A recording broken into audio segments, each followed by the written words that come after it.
I know. Do you have a little sip? Come on. No. It's been a long... No, I don't want it. Well, yeah, I need one after that. Oh, goodness for that. By the way, airbrushed, I mean... Really? Off.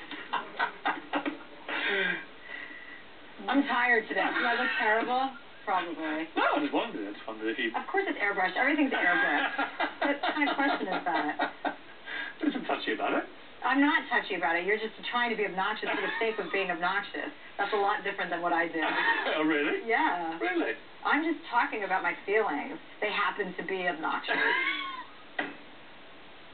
Talking of being obnoxious, what's your next big thing?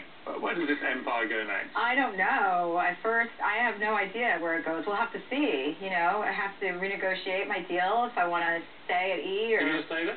I don't know. I don't know what I'm going to do. I mean, I'm open to staying there, yeah. But we have to figure out if something that makes sense that I could do this, and I also want to do some other things, and figure out, you know, what the future holds. I don't really know. What's the dream job now? I want to choose any job in the world. Well, I mean, I'm producing, you know, I'm producing a bunch of TV shows. I have a production company, so I like that, and I definitely want to. I want to do another show. With myself that's more kind of newsworthy and more what we were talking about earlier. So, you know, I have such a huge female audience. I want to steer that in a direction that's a little bit more sound, because we shouldn't be picking up magazines and reading about people and the stories that are, now that I know how made up this all is, I mean, it's all such nonsense. What's been the most ridiculous thing you've read about yourself? Oh, I mean, well, the easiest thing that people can write about me, because I'm so forthcoming about my life, and that I like Belvedere, you know, and that I, you know, I'm not a stickler for a lot of rules in my personal life or that kind of thing. So people will take advantage of that and say, oh, she did this and she did that. I'm actually the most responsible, probably active drinker you'll ever meet. I don't fall down, I don't slur, I don't have, you know, people will write things and it's like, that's so not who I am. I've been there, but the most ridiculous would be, you know, me and Jennifer Aniston hosting, you know, boy parties, trying to pick up men, and then we go. Do that? We don't know. We don't. You just killed the dream, really? Yes.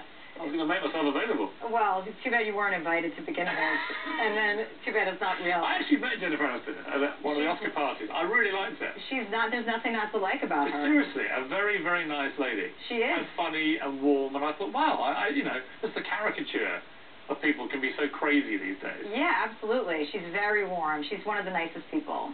What do you do when you go out together? We go over to her house, we'll hang out. We don't do much. There's always a group of people. The scene. I mean, there's Chelsea Handler, there's Jennifer Aniston. It's exactly what's happening with us. Any person that I hang out with that's a celebrity is a real person. You know that. So they're not like, no one's like what you think. Everybody has, some people are bigger than life. Madonna is a perfect example of somebody I would never want to hang out with. Because she wouldn't be real. Well, you couldn't have a conversation with her. It would be a monologue about her. And I've heard her music. I don't need to hear that. If you could relive one moment in your life, you had 5 minutes to live, what would it be? I would say the best moment of my life so far would be when my Chelsea Bang Bang book came out last year, and they called to tell me that I was #1 on the list, and that my other two books... On the New York Times bestseller. On the New York Times bestseller, but my other 2 books were #2 and 3. Because I wanted to be #1, but I had no idea that the other books would be #2 and 3. And they have it on video in my office because they were shooting me on this book tour, and they have that moment. And that was the best because they said #1, and I saw the video of myself, and I'm like, I was so happy for her. I was watching, I'm like, look at her. And I'm like, oh, that was the best day of my life. Why? Moment. Why would you say? Because I have no business writing books. I mean, I didn't, you know, graduate from college. I just kind of made my own path, and the fact that it worked, or it works to some degree, and that I have success, is such a joke and such an FU to every person that told me that there was a certain way you have to have a TV show, and there's a certain format, and you have to do this way, and you can't write a book about one-night stands, and you can't. Everyone just said no, no, no, no, no. And all you do is you know, all that means is that it takes one person to say yes, because it really truly does. One person has to say yes to you, and then you can do whatever you want. Well, you can say yes to me anytime. Oh, thank you. Chelsea, it's been a real pleasure. Thank you, Piers. It has been a pleasure, actually. Tomorrow night, it was the